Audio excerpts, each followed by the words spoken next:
2021's The Suicide Squad is kinda like Warner Brothers' own version of the Snyder Cut, where they essentially try to make up for an absolute train wreck of a movie by replacing it with an improved one. And much like the Snyder Cut, they do succeed at it.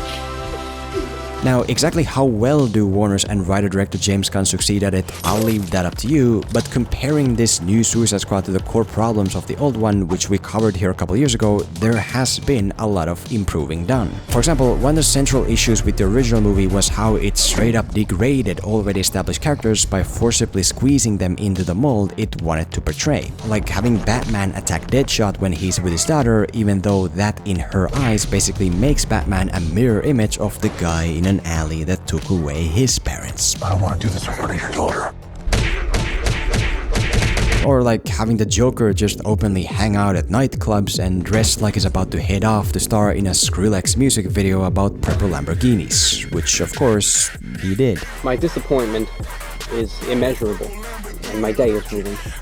And the way the new film avoids this degradation issue is simply by not resorting to the forcible use of established icons and instead using lesser-known characters it can build an identity for itself. The initial squad of characters in the opening are treated very badly and disrespectfully, but at the end of the day it doesn't really matter because this is the first time 99% of audiences have even heard of most of them. TDK is the detachable kid? Who?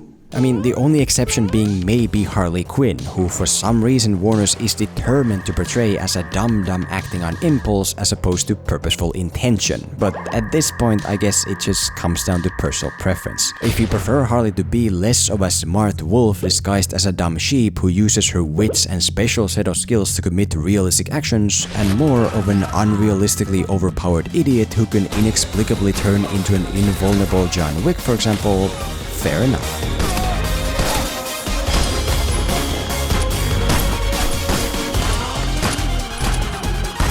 You're having a laugh. What? He does exactly what I do.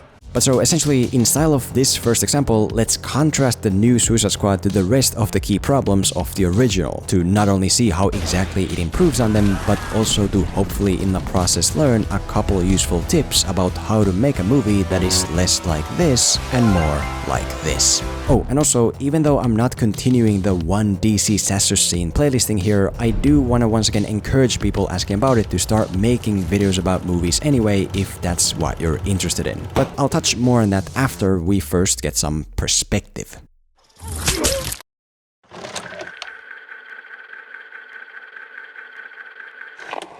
The first key problem with the original Suicide Squad was the lack of a consistent point of view, which in terms of things like tone and emotion essentially turned this movie into multiple different ones. Daddy, I know you do bad things. Don't worry, I still love you. Boomerang.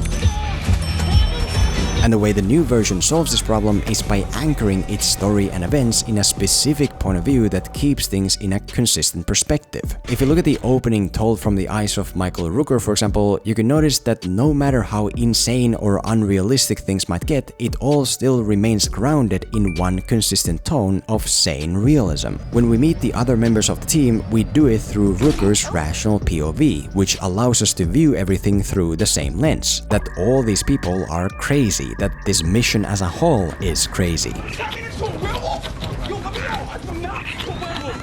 And once we then get ambushed by the local military at the beach, same thing. Regardless of how unrealistically nonsensical the sequence might get, we always maintain Rooker's rational perspective on it.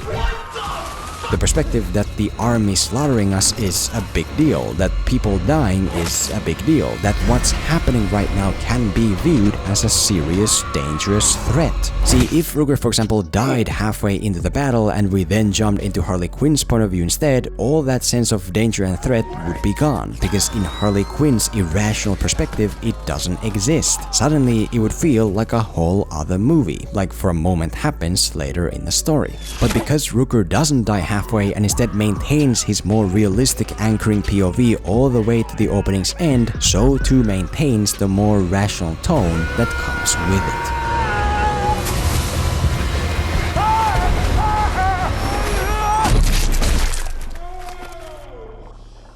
After the prologue, the perspective then shifts over to our main hero, Bloodsport, who carries pretty much this exact same sane lens that we view all the insanity through. What the f***?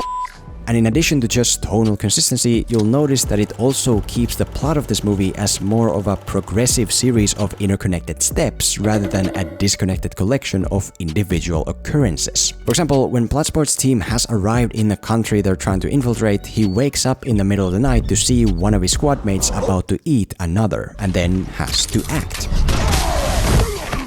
Yeah, well, we can't function as a team if we gotta watch our back from one of our own eating our bullets. Hungry! Hey boss, it true with you to do standoff? Look at that, right there. Vulcanized rubber. And the reason it's so important for the scene to unfold from Bloodsport's POV is obviously to keep him active as the main hero should be, but also to turn the scene itself into an obstacle that we need to solve to stay on course to our main objective. You know, we can't really lead a team to complete a task if we don't have a team left to lead. Friends.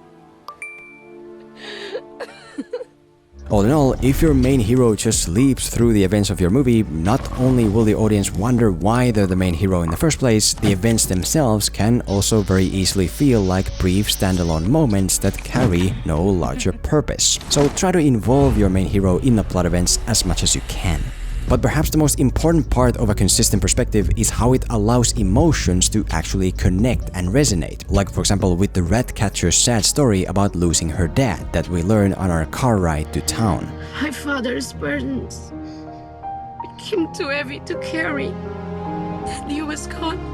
What you'll notice about the story is that it doesn't exist in a vacuum, but instead directly connects to Bloodsport and us due to us knowing that he himself has a daughter that he's sort of abandoned, which essentially then turns the Ratcatcher into a proxy of his daughter that we at the end, for example, can genuinely emotionally fight for. But if we don't learn Ratcatcher's story through Bloodsport's relevant point of view over the course of the story and instead get it from this third perspective introduction trailer right as we meet her, it doesn't really function the same way.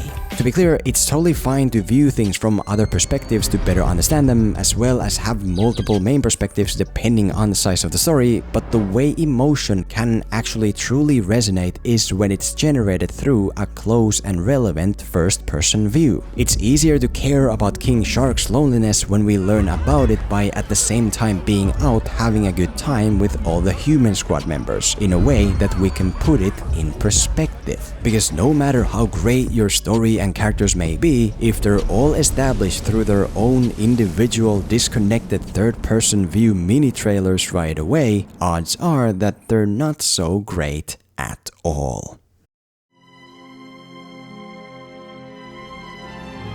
You shall be the Fellowship of the Ring. Hope I get the chance to travel the world. I don't have any. Everyone I know goes away.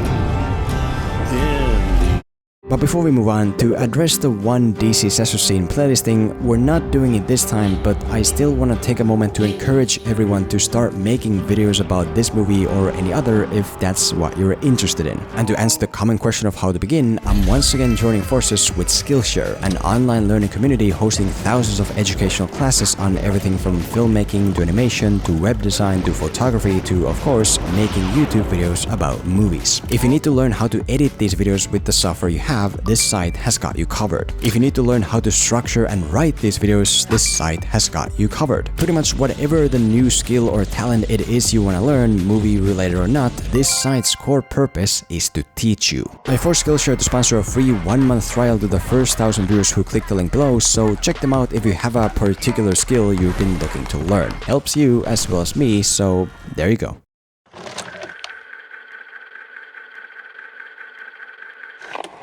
The second key issue with the original movie was how most of the characters were boring one-dimensional manifestations of their introductory walls of text. The soldier man was a soldier, the evil witch was an evil witch, the crocodile man was, you know. He looked like a monster, and he became a monster. This is the checkout, where all the food is paid for.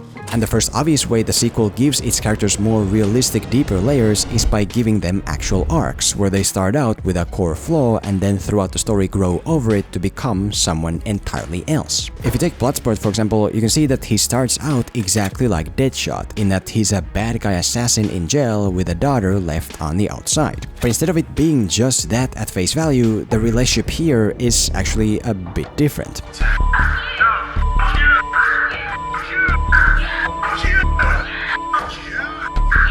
Right, so Bloodsport's core character flaw essentially is being a lone wolf to the point of not seeing any value in others whatsoever. He doesn't want to be with his daughter, he doesn't want to be with anyone else, and he definitely doesn't want to lead a team of freaks. You're the leader.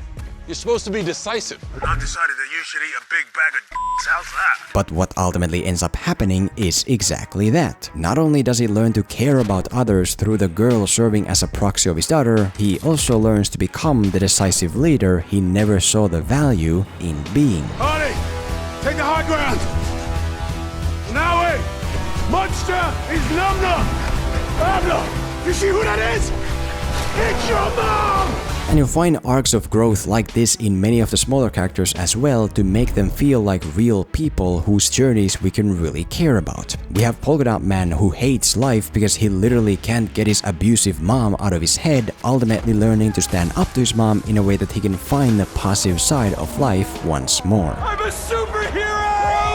I'm a motherfucker!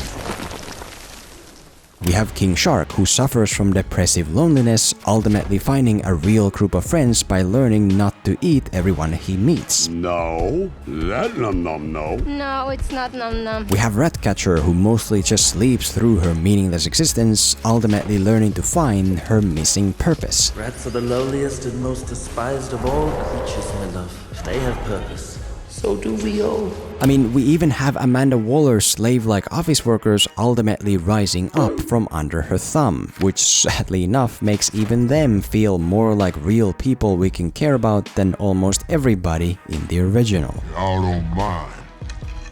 I got me a sewer to crawl back in. But the other, actually really ingenious way this film gives layers to its characters for much less screen time is by building them on irony. If you take John Cena's Peacemaker for example, the first surface level impression he in his bright red, white and blue outfit gives out is that he's the ultimate good guy. I mean, he's the Peacemaker, right? But when it comes to seeing him behave in practice, it's actually quite the opposite.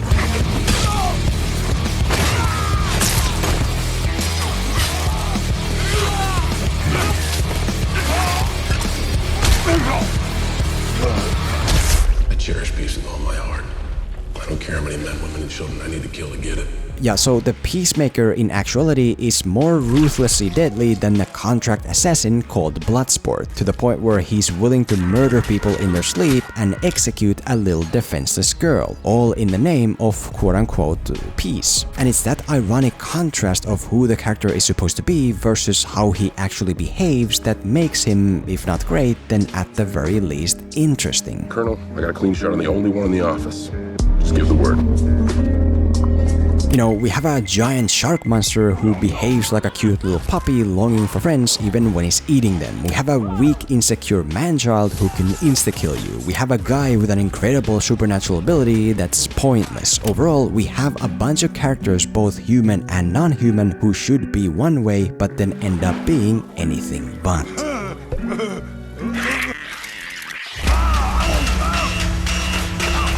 I'm not saying irony necessarily creates the same level of audience investment as arcs, but it does make your characters more than meets the eye, which automatically prevents them from being just one-dimensional boring shells. Because if you have someone who doesn't grow and who also behaves exactly as they're supposed to from beginning to end, then you get a snorefest one-note character like Amanda Waller, whose biggest positive contribution to the enjoyment level of this entire movie is getting knocked out of it. Baby, that's what I've been waiting for. That's what it's all about. Woo!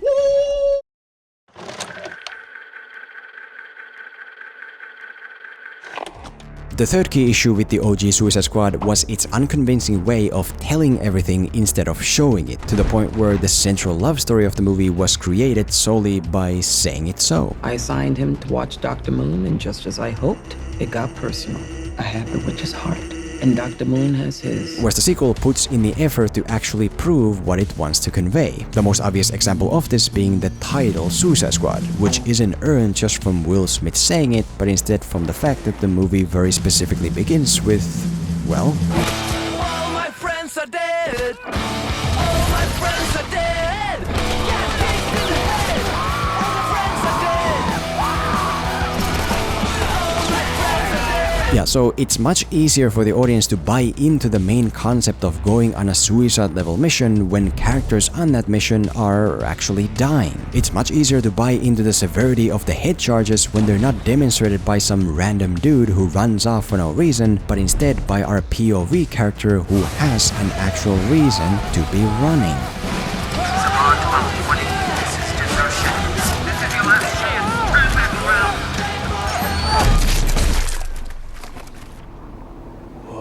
And the movie keeps the same mentality from beginning to end, in things both big and small. When it wants to convey that King Shark is a loner who wants to fit in, it shows him looking at people longingly and then sitting alone in the car while the rest of the team is out having a good time. When it wants to convey that Peacemaker will go to any lengths to achieve quote-unquote peace, it shows him killing a primary member of the squad. When it wants to convey the squad's uncoordinated lethalness, it shows them mowing down an entire campsite of non-enemies. When it wants to convey Polka Dot Man's mommy issues, it shows a bit too much, actually. But since I'm sure you already get the idea on that, what I also want you to notice is how this film very specifically uses the method of not showing things. For example, one running thread about Bloodsport is that he has this chronic fear of rats, the source of which isn't ever actually reinforced visually, but instead only by... My old man locked me in a crate for 24 hours.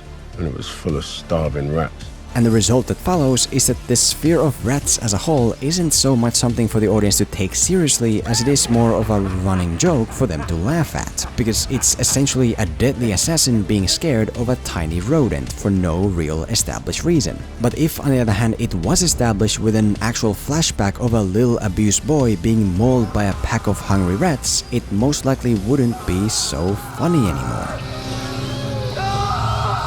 To give you another example of this, take a closer look at Peacemaker's determination to quote-unquote establish peace. Despite the incredibly massive strength of the determination, we don't ever actually get to understand the source of it. Like, why is this dude so obsessed with peace? Where's it coming from? And it's that lack of understanding that for some reason gives it this quality of being inherently absurdly funny. They call you Peacemaker. I cherish peace with all my heart. I don't care how many men, women, and children I need to kill to get it.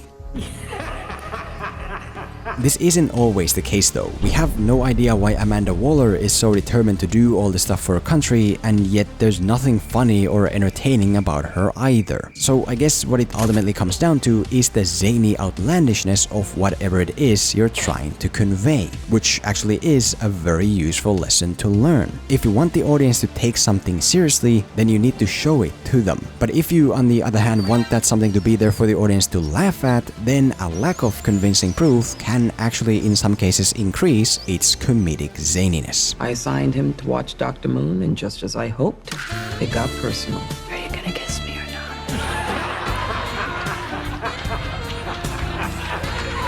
And when you take this and combine it with the earlier stuff we discussed, you're well on your way to better understanding exactly why 2021's The Suicide Squad works where 2016's Suicide Squad failed.